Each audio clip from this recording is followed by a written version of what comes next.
स्वागत है आप सभी का टीचिंग गोल्स के इस लर्निंग प्लेटफॉर्म पर। आई होप आप सभी लोग अच्छे होंगे।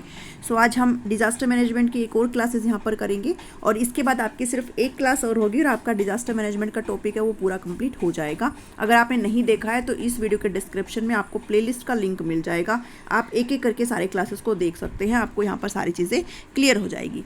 आज टॉपिक नंबर 8 पे बात करेंगे जिसके अंदर आर्म्ड फोर्सेज का क्या रोल है डिजास्टर मैनेजमेंट के अंदर, आपदा प्रबंधन में सशस्त्र बल की भूमिका के बारे में बात करेंगे। हमारी तीनों आर्मीज़ के बारे में बात करेंगे, कैसे सारा चीज़ें उनका क्या योगदान होता है आपदा प्रबंधन में। ये आपका टॉपिक है आज का, तो इस चीज़ को हम समझने की कोशिश करेंगे। अगर आपको सेशन अच्छे लगते हैं तो ज़रूर लाइक करें, शेयर कर दीजिए सभी के साथ और टीचिंग गोल्स को सब्सक्राइब करना ना भूलें अगर आपने नहीं किया है, अगर आप नए हैं तो। चलिए स्टार्ट करते हैं। Role of armed forces in disaster management, आपदा प्रबंधन में सशस्त्र बल की भूमिका के बारे में बात करेंगे। आपने देखा भी होगा जब भी कोई भी डिज़ास्टर होता है तो उस टाइम पे जो सेनाएं हैं वो ज़्यादा एक तरीके से कांटेक्ट में आती है, ज़्यादा तरीके से वो रिलीफ कार्य करती हैं।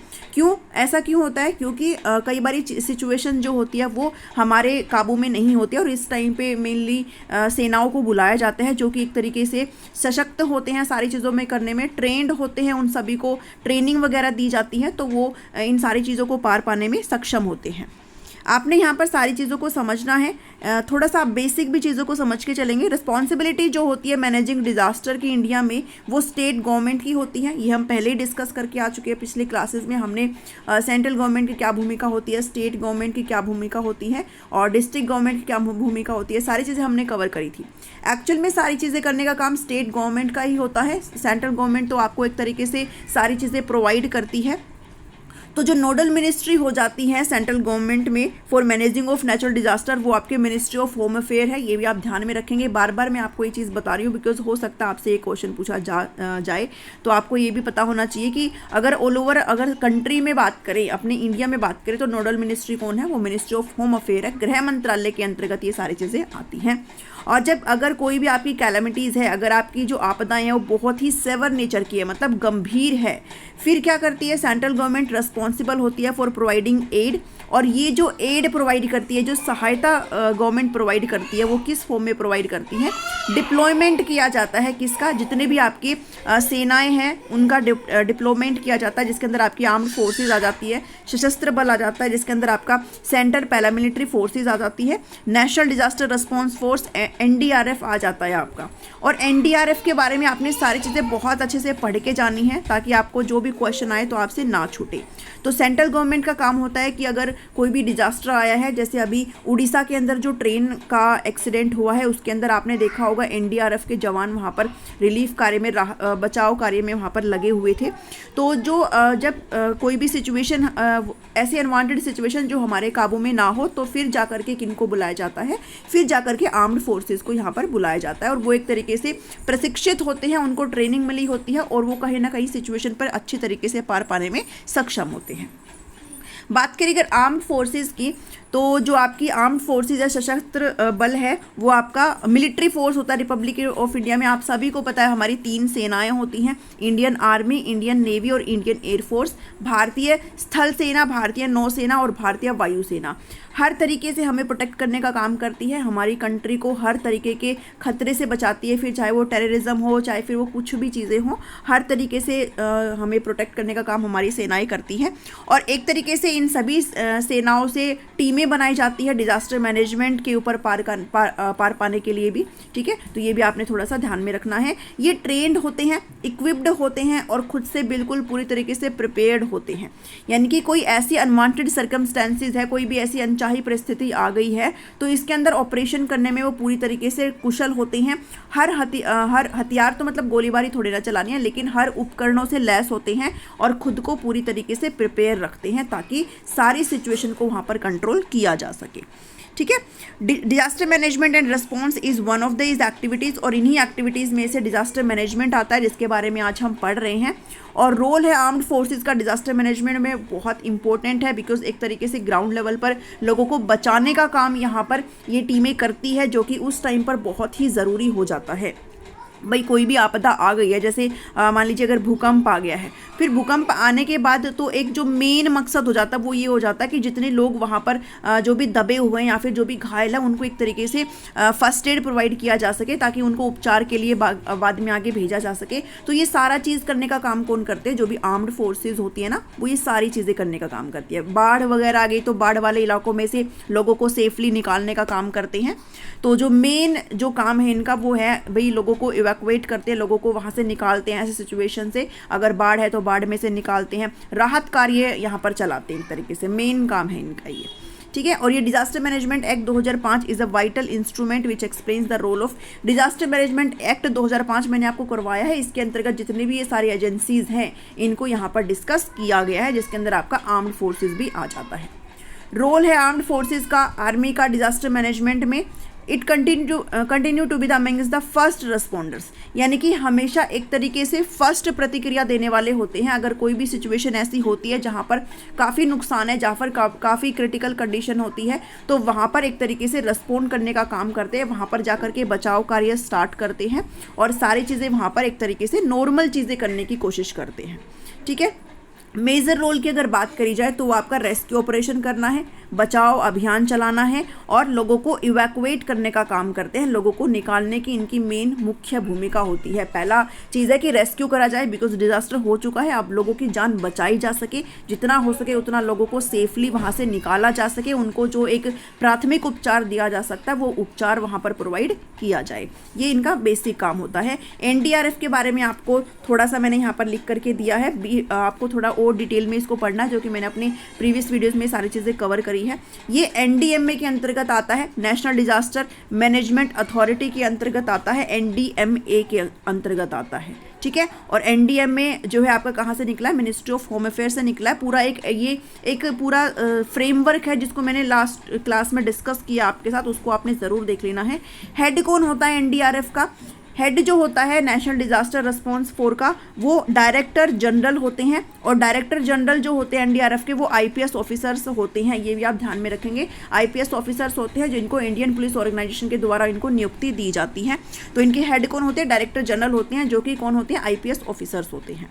ये भी आप ध्यान में रखेंगे। और director general is a 3 star officer, 3 सितारा अधिकारी ये होते हैं। आप हिंदी में भी यहाँ पे पढ़ सकते हो। डायरेक्टर जनरल होते हैं।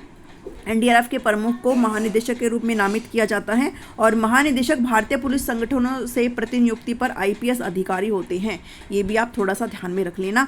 एनडीआरएफ एक टॉप हैवी ऑर्गेनाइजेशन होता है, जिसके अंदर आपके एक डायरेक्टर जनरल हेड तो होते ही हैं, साथ ही इंस्पेक्टर जनरल होते हैं कुछ, और डेप्यूटी आईजीज होते हैं, ठीक है, जो कि फ्लैग ऑफिसर्स होते हैं और जिनके अपने कुछ रैंक होते हैं। ये भी आप थोड़ा सा ध्यान में रख लेना भाई। एक तो हेड होते ही हैं, साथ के साथ आपके इंस्पेक्टर जनरल्स और डेप्यूटी आईजीज वगैरह होती हैं।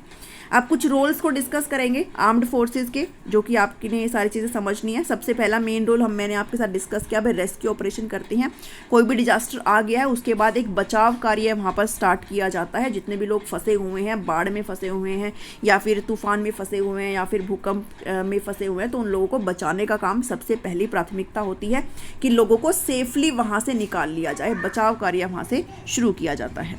इन rescue operation armed forces plays an important role as they are, क्योंकि वो वेल ट्रेंड होते हैं, उनको प्रशिक्षण होता है, वो कुशल होते हैं हर चीज़ में और पूरे सारी चीज़ों से लेस होते हैं, ठीक है, in compare to the other civil organisation. जितने भी बाहरी ऑर्गेनाइजेशन है, संगठन है, उनके कंपेयर में जो हमारे आर्मी पर्सनल्स होते हैं वो ज़्यादा कुशल होते हैं, वो ट्रेंड होते हैं, उनको ज़्यादा सारी चीज़ों की नॉलेज होती है। तो वो यहाँ पर एक तरीके से रेस्क्यू ऑपरेशन स्टार्ट करते हैं।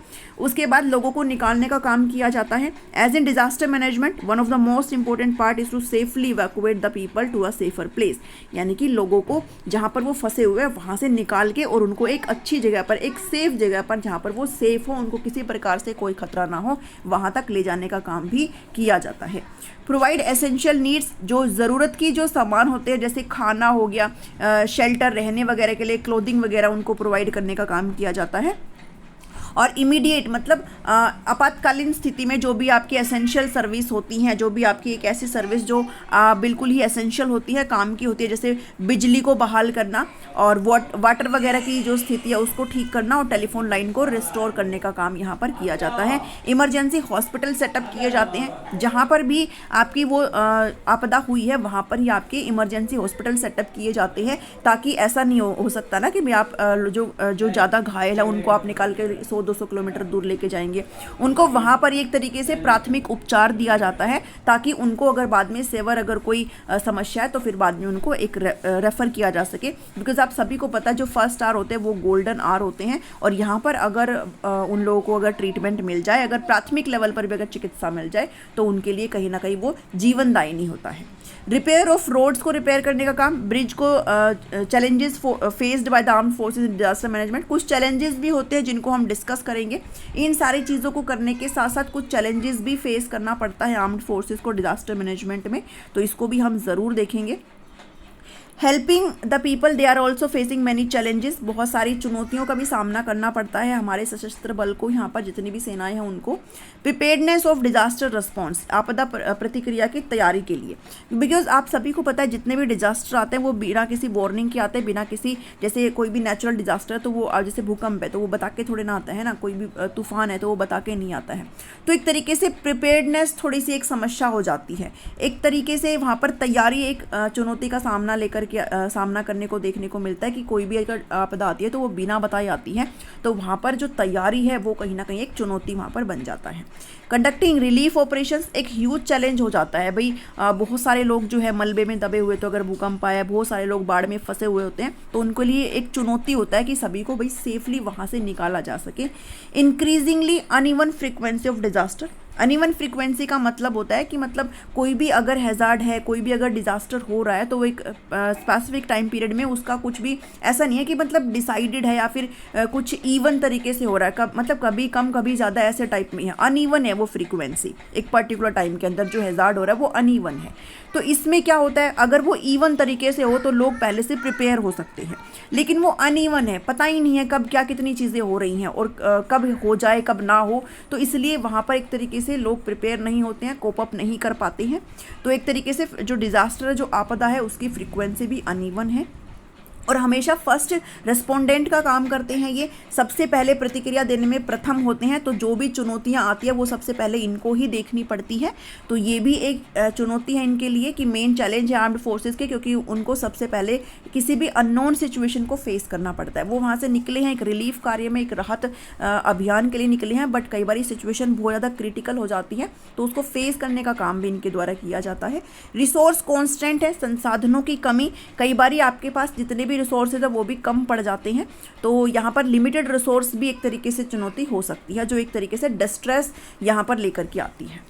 सो आज के इस वीडियो में इतना ही है, आई होप आपको समझ में आया होगा। आज हमने डिस्कस किया है आर्म्ड फोर्सेस को डिजास्टर मैनेजमेंट के अंदर इनका क्या रोल है, बहुत ही अच्छा और एक अहम लेवल इनका होता है, बहुत अहम रोल प्ले करते हैं। जितने भी आपदा होती है उसमें हमारे जो आर्मी पर्सनल्स होते हैं, तीनों ही सेनाओं के लोग होते हैं, तो वो एक तरीके से रिलीफ कार्य यहाँ पर चलाते हैं और इनके बिना सिचुएशन कई बार बहुत ज़्यादा क्रिटिकल हो सकती है। सो आई होप आपको आज की वीडियो समझ में आई होगी, पसंद आई है तो ज़रूर लाइक करें और शेयर कर दीजिए सभी ग्रुप्स में सभी के साथ, ताकि सभी को पता चल जाए। यहाँ पर आपकी सीटी मेंस की प्रिपरेशन चली हुई है फॉर ग्रुप 56 एंड 57। कल आपका ये ख़त्म हो जाएगा डिजास्टर मैनेजमेंट। उसके बाद अगर आपको लगता है कि कुछ छूट गया है तो आप कमेंट करके बता सकते हैं, फिर हम EVS की तरफ मूव ऑन कर जाएंगे। और सभी प्लेलिस्ट का लिंक आपको वीडियो के डिस्क्रिप्शन में मिल जाता है, सब्सक्राइब कर लो अगर नहीं किया है चैनल को। मिलती हूँ नेक्स्ट वीडियो में। Thank you, thanks for watching me.